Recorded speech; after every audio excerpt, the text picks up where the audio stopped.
Hadis ke-10. Allahu Akbar. Hadis ini yang sangat menggerunkan kita. Majoriti penghuni syurga dan majoriti penghuni neraka. An Ibn Abbas wa Imran Ibn al-Husain radhiyallahu anhum. Tengok, tadi saya sebut dah. Ni kita jumpa radhiyallahu anhum. Sebab apa? Sebab Ibn Abbas nama dia Abdullah bin Abbas.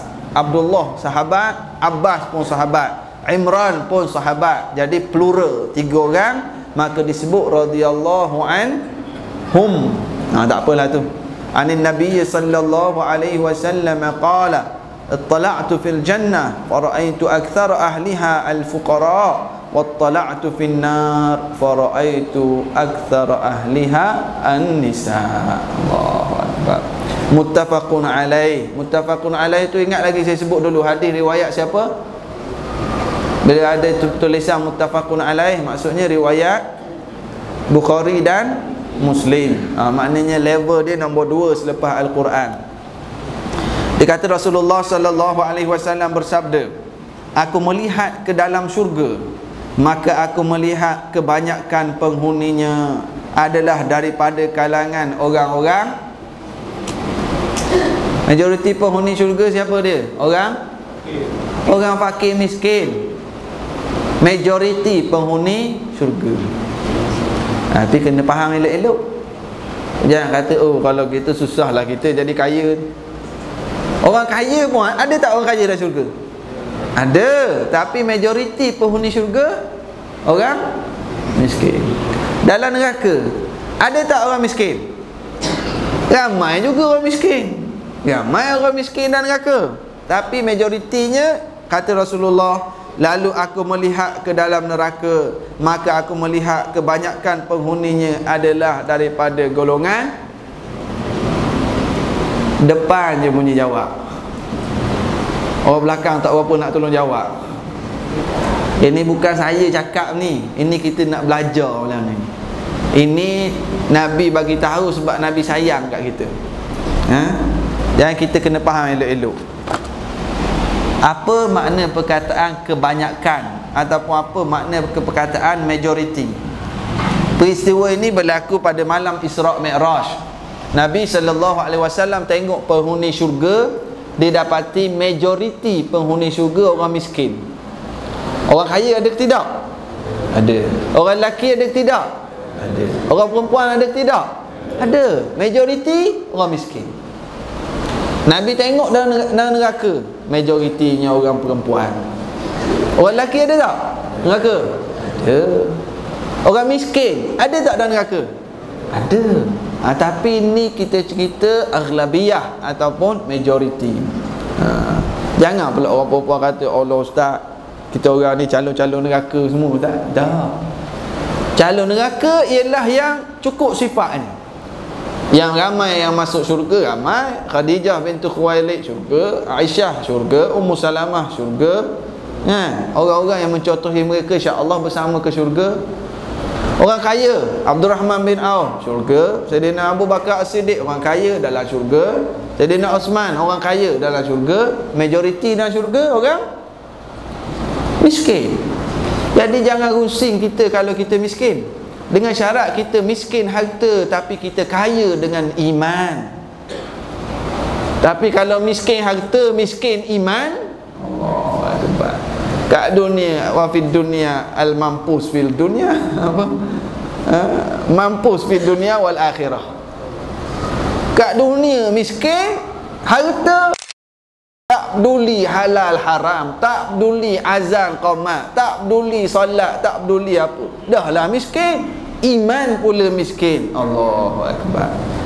Kalau dia hartanya miskin tapi taat pada Allah dia kaya, keimanan dia hebat, maka dia bersama dengan siapa dia? Bilal bin Rabah, Ammar bin,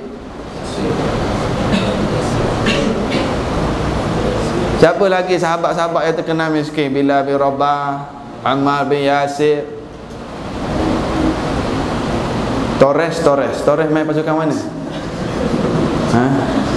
Terus boleh jawab Spain lah ustaz. Tak apalah tu, jangan duk teka-teki lah ustaz, ceramah dah lah ustaz. Jadi sahabat-sahabat ini contoh sahabat, mereka miskin harta tapi mereka kaya iman. Ini keterangan di malam Isra Mi'raj telah diperlihatkan kepada Nabi sallallahu alaihi wasallam banyak perkara yang gaib, termasuk di antaranya keadaan di syurga dan keadaan di neraka. Ni kita musim ceramah Isra Mi'raj ni. Salah satu perkara yang Nabi jumpa masa Isra Mi'raj ni lah.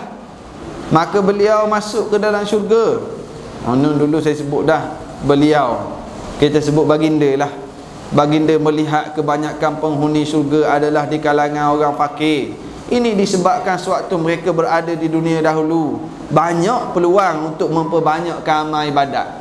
Orang fakir miskin ni dia pergi kerja, dia tak adalah nak fikir akaun dia, tak adalah nak fikir kat pelaburan kat sana, tak adalah nak fikir kat customer nak entertain, tak adalah nak fikir syarikat tu macam mana saham, tak adalah nak fikir sewa bangunan tu bayar ke belum. Dia tak serabut. Dia tak ada banyak sangat harta, cukup-cukup makan, balik beribadat. Jadi dia peluang beribadat banyak. Lainlah halnya dengan orang kaya yang banyak disibukkan dengan menghimpun harta dan disibukkan pula dengan menjaga harta yang telah ada. Mereka menghabiskan masa untuk mengejar dunia yang diangan-angankan. Ni yang jenis macam ni. Kalau yang kaya pandai mengurus masa, pandai mengurus harta, harta dia gunakan untuk agama, itu tak ada masalah. Sehingga mereka dikejutkan oleh kematian sebelum berkesempatan berbuat amal ibadat. Mereka akan menyesal di saat tidak berguna lagi penyesalan. Ini yang jenis macam itulah. Tapi ramai orang-orang kaya yang tidak sebegini. Orang kaya yang menggunakan harta dia pada keredaan Allah Subhanahu wa taala. Saya ingat adalah kawan-kawan yang kalau bulan Ramadan pondok-pondok dari Kedah, Kelantan, Terengganu adalah datang kutip-kutip sumbangan dana. Jadi saya setakat yang saya mampu, ada kenalan-kenalan di beberapa surau masjid, saya tolong introduce lah ustaz-ustaz ni untuk kuliah, kemudian dia cari dana untuk pondok dan sebagainya. Salah seorang daripada sahabat yang ada pengalaman lah saya tolong, pondok dari Kedah, dari Baling. Dia datang, kita tolong maklum lah, dia program kat surau masjid. Dia satu Ramadan tu datang Kuala Lumpur dah, sampai 26 Ramadan. Bayangkan 26 hari nak cari duit untuk pondok, untuk guru-guru pondok 2-3 bulan, duit sangkut untuk belanja anak-anak murid. Tinggalkan anak isteri dia tu kat Baling tu, datang tazkirah, kutip dana, alhamdulillah. Sampai kutip sumbangan, dia ada pamphlet-pamphlet tanpa di masjid surau. Hujung Ramadan masa nak balik, saya tanya dia, ustaz, banyak mana dapat? Dia kata adalah dalam 20,000 lebih. 20,000 lebih ni sedikit kalau kita nak kira, sebab dia nak guna untuk 2-3 bulan gaji tu yang sangkut banyak. Cikgu ada berapa belah orang? 20,000. Allahuakbar. Dan dia pula 26 hari ni subuh lagi, zuhur lagi, tarawih lagi. Kerja tak berhenti-henti, cari mana ada peluang untuk kutip dana dia kutip. Kata tak apalah ustaz. Dia cakap kat saya, dia kata tak apalah, dah rezeki banyak ni lah. Balik raya, sekitar sebulan lepas raya, kebetulan berhubung balik dengan dia. Dia kata nak bagi tahu satu perkara. Dia cakap, ustaz, memang anak masa hujung Ramadan tu ada dalam 22,000 dapat sumbangan. Bila balik ke Kedah, tengok dalam akaun pondok ada 200,000 lebih duit. Dan ada yang menyumbang 150,000 seorang bagi. Maknanya di akaun tu, dan sampai hari ni dia tak tahu siapa bagi. Sebab dia pergi tazkirah, dia tinggal pamphlet-pamphlet kan, tanpa kat sana. Ada orang masuk duit. Ini orang yang betul-betul deal bisnes dia dengan Allah Subhanahu wa taala. Ini kita kata tak semua orang kaya, tak semua orang kaya macam ni yang sebut pengarang kitab ni sebut. Ada orang kaya yang benar-benar menggunakan harta dia untuk pelaburan akhirat dia. Walau bagaimanapun, yang majoriti penghuni syurga tetap orang miskin. Tetap orang miskin. Ini kelebihan. Jadilah kita orang yang miskin harta tak apa, tapi kaya dengan iman. Dan apabila Nabi SAW melawat ke dalam neraka, maka beliau melihat kebanyakan penghuninya adalah di kalangan orang perempuan. Orang perempuan sedih je dengar. Saya pun pusing. Sebab saya pun ada orang perempuan. Kat rumah saya tu ada 2 perempuan. Seorang anak, seorang mak anak. Bukan dua-dua mak lah. Lepas tu mak saya pun perempuan. Yelah, mak perempuan kan. Kakak saya pun perempuan. Semua kita ada orang perempuan dalam keluarga kita. Ada isteri, ada anak. Jadi kita ambil lah peringatan Rasulullah sallallahu alaihi wasallam ni sebagai suatu peringatan yang penting. Sebab apa? Ini disebabkan, tolong garis sikit. Ini disebabkan ramai orang perempuan yang tidak menunaikan hak suami. Mereka tidak berterima kasih di atas pemberian suami dan tidak menjaga diri di saat suami tidak ada di rumah. Dia tak berterima kasih. Dalam hadis juga menyebut ada satu perangai orang perempuan, suami dia banyak buat kebaikan, sekali suami buat silap, lalu dia berkata, abang tak pernah faham saya. Dia pukul habis. Abang tak pernah buat baik kat saya. Itu masalah. 15 tahun dah kahwin tu. Sekali buat salah dia kira tak pernah langsung faham, tak pernah langsung buat baik. Orang perempuan kena faham, suami buat salah masa tu memang salah. Salah tu tetap salah. Tapi yang lepas-lepas ataupun yang lainnya, yang baiknya jangan dinafikan. Tak dinafikan. Ada suami-suami yang malas bekerja, suruh isteri je buat kerja. Duit isteri je dia perhabis, letih isteri tu cari rezeki. Ada yang macam tu, tak tunaikan nafkah. Ada suami macam tu. Tetapi dia tanggung dosa dia sendiri. Dia tanggung dosa. Tapi si isteri janganlah pukul rata secara sekaligus. Salah tetap salah, tapi jangan pukul rata macam tu. Dia tidak menjaga diri di saat suami tidak ada di rumah. Ni bahaya. Kalau yang duduk rumah-rumah sewa mana, pantang Bangla datang jual kapet, masuk masa saya mau tengok. Tak boleh. Minta izin suami dulu. Zaman ada handphone, zaman ada SMS. Saudara mara datang pun, ada ipar datang, pakcik datang pun, telefon tanya, bang, pakcik datang ni, boleh masuk? Minta izin. Dan kalau pakcik, saudara mara datang minta izin dengan suami, Bangla jual kapet, janganlah ajak masuk. Ada katalog. Kita yang lebih-lebih minta katalog. Ini masalah. Orang nak jual barang, kita ajak masuk dalam rumah, banyaklah perkara lain jadi nanti. Tak tutup aurat daripada orang yang bukan mahram. Ada jenis macam tu. Datang surau dia tutup aurat. Bila nak sidai baju kat depan rumah dia berkemban. Tak apalah ustaz, depan rumah jiran-jiran je, bukan orang lain pun. Ingat jiran-jiran tak ada rang. Ini kita kena jaga perkara macam ni. Suami pergi kerja, aurat kena jaga. Ada juga yang nak keluar rumah dia jaga aurat, tapi bila dalam rumah ada ipar datang, kawan suami datang, dia tak tutup aurat dalam rumah. Ni pun penyakit juga. Allah Akbar. Ustaz, semua tak boleh macam mana? Ni Nabi kata ni. Ramai penghuni neraka ni. Allah Akbar. Bab aurat ni, ya Allah. Tidak menutup aurat daripada orang bukan mahram.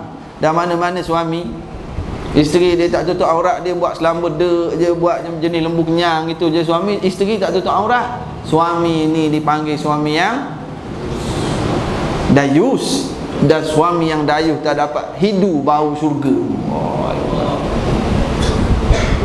Allah Akbar. Kita biarkan isteri buat maksiat depan mata kita, na'udzubillah. Tak tutup aurat. Ustaz, janganlah cakap benda-benda macam ni. Saya nak baca hadis ni, sebab Nabi kata begini. Jangan pula orang-orang kata lah, ustaz cerita macam ni asyik orang perempuan je kena. Ada masa orang lelaki, ada masa orang perempuan, ada masa atas kepala ustaz sendiri kena pun ada. Kita bacalah peringatan. Tajuk kitab kita apa? Penawar hati. Penawar hati. Dengan hadis-hadis peringatan ni lah nak menawar hati kita. Bukan dengan asid folik je, asid vitamin saja. Itu fizikal. Tapi nak penawar spiritual kita dengan peringatan-peringatan Rasulullah sallallahu alaihi wasallam. Dan ramai pula di kalangan mereka yang keluar dari rumahnya dengan bermacam-macam perhiasan dan solekan, pakai minyak wangi, dan biarkan bau wangi dicium oleh orang bukan mahram. Allahu Akbar. Masuk dalam lift tu macam masuk kedai minyak atar, dia masuk seorang. Macam satu kedai masuk. Kalau 2-3 orang pelbagai bau. Yang ni baygon, yang ni riksek, yang ni pelbagai bau ada. Sampai orang lelaki tu, Allah, bila nak pergi kerja wangi semacam. Ingat Rasulullah kata orang perempuan yang bawa wangi yang lebih-lebihan ini sebagaimana seorang penzina sedang berjalan di atas jalan. Dah ustaz, berat macam tu ustaz. Kami orang perempuan ni, kami ada aroma kami, jadi kami terpaksa pakai. Ya, carilah yang menghilangkan aroma bau badan kita, tetapi yang bukan yang wangian yang berlebihan. Dan saya nak tegang macam mana lagi nak kata macam mana? Nak guna ayat macam mana? Nak gitulah maksud ni. Sebab minyak wangian sunat pada orang lelaki. Orang lelaki sunat pakai wangi-wangian. Orang perempuan sunat wangi-wangian ketika bersama suami sahaja. Adapun di luar dilarang bagi orang perempuan. Ustaz, kami ada bau ketiak kami, bau ni kami pakai yang menghilangkan bau badan kita, tapi bukan yang wangian-wangian yang berlebihan. Itu kaedah dia. Itu kaedah dia yang diberitahu oleh Rasulullah sallallahu alaihi wasallam. Ni terbalik. Bila duduk di rumah dengan suami dengan bau dia masak lagi, tak cukup bau masak, siap kentuk depan suami tu sambil tengok drama. Bang, sorry bang, tak sempat lari bang. Minta maaf. Siap suami pun beredar lagi kat bilik sebelah. Tengah tidur dengan sendawa atas bawah. Bila dia pergi pejabat, bila dia pergi kerja, wangi bau semacam. Jadi terbalik. Balik jadi kita. Ini dilarang oleh Rasulullah sallallahu alaihi wasallam. Sebab itulah Nabi kata ramainya dalam neraka. Ni dia kata ni, sedangkan ia menghadapi suaminya dengan pakaian yang buruk dan badan yang berbau busuk. Bila dia keluar dia pakai cantik-cantik, yang jenis pakai seksi tu lagi bahaya. Kat rumah Allah 3 minggu kain batik tu.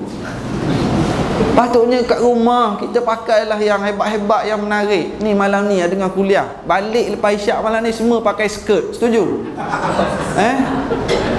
Boleh? Kalau mana suami yang tak datang kuliah malam ni, dia tanya balik ni, abang ustaz cakap abang. Apa? Boleh? Tapi kalau ada cucu janganlah lagi kan. Suruh cucu tidur dulu. Cucu kata kenapa pula nenek ni. Itu yang lagi baik sebenarnya. Kita berhias-hias, balik pakai baju jarang-jarang malam ni dalam rumah. Tak apa, tak ada masalah. Ni yang bila nak keluar dia cantik, dia wangi. Bila duduk di rumah dia baru semacam je kan. Terbalik jadi. Boleh insya-Allah. Malam-malam Jumaat ni baguslah, ni malam Jumaat kan. Inilah di antara sebab-sebab yang mengakibatkan ramai di kalangan perempuan akan masuk neraka. Maka peliharalah dirimu dan keluargamu dari api neraka. Malam ni kita berhenti awal sikit malam ni. Kita berhenti di sini dulu. Sebab ramai malam ni nak bergerak pergi ke stadium Kelana Jaya, nak sambung lagi kuliah bersama Al-Fadhil Ustaz Azhar Idrus malam ni. Saya pun nak pergi juga ni, kawan-kawan ramai datang ni nak tumpah malam ni insya-Allah. Kita semai isyak dulu, kita sambung kuliah kita dalam pertemuan akan datang insya-Allah. Wallahu alam.